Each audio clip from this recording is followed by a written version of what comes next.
आज रोजी येणाऱ्या शिवजयंतीच्या अनुषंगाने उमरगा पोलीस स्टेशन येथे शांतता कमिटीची बैठक घेण्यात आली।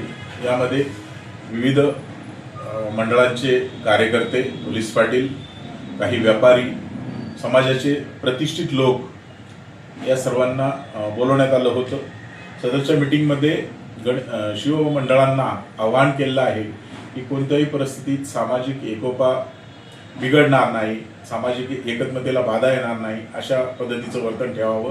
कुणीही डीजे लावणार नाही, पारंपरिक वाद्याचा वापर करावा, मिरवणुकीदरम्यान कुठल्याही धर्माच्या भावना दुखावल्या जातील असे कृत्य करू नये आणि शांततेने हा उत्सव पार पाडावा असं आवाहन करण्यात आलेलं आहे।